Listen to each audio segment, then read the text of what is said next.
an earthquake happens, immediately drop, cover, hold. Drop so you don't get knocked off your feet. Cover your head and neck. Get under a desk or a table if you can, and hold until after the shake.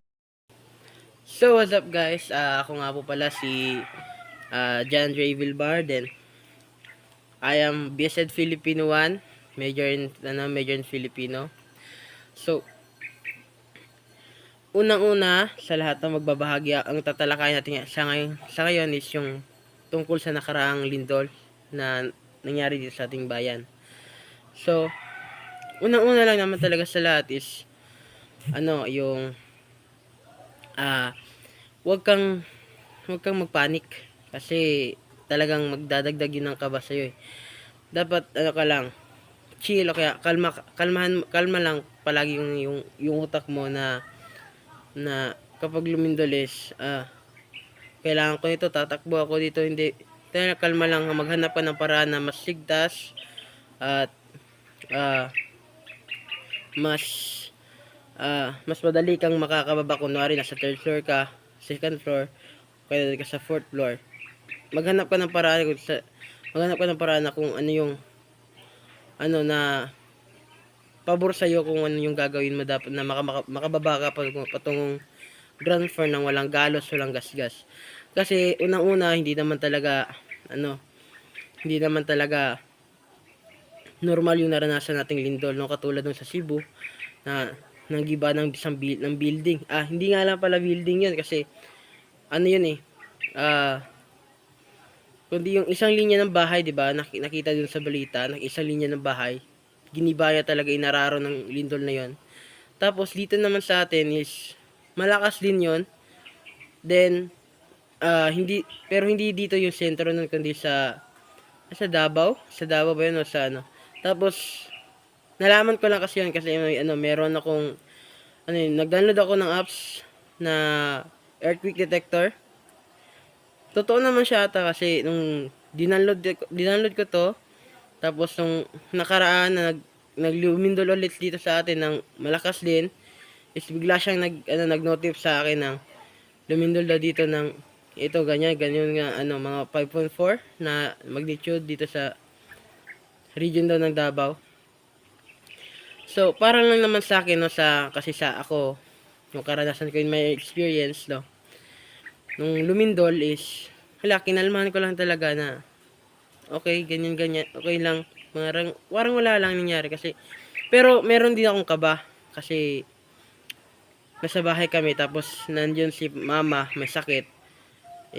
Alam na pag may yung tao yung may sakit, madaling kaya pinapakalma ko. Kaya medyo rin may kaba rin ako doon, pero hindi gano kalakas tulad ng iba. Hindi naman kasi ako yung tao na marunong magpanik sa tuwing may lindol eh.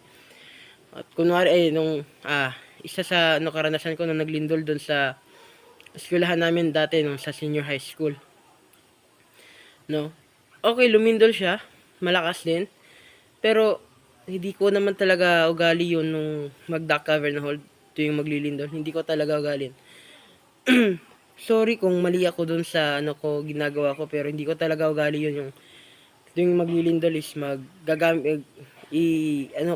yung duck cover na hold. Hindi ko talaga yun proper na gawin. Kasi para sa akin, sa tuwing may lilindol, yung lalakad lang ako. Kaya pag malakas, tatakbo ako. Tatakbo ako doon sa sa area na malawak, walang puno, walang mga kuryente.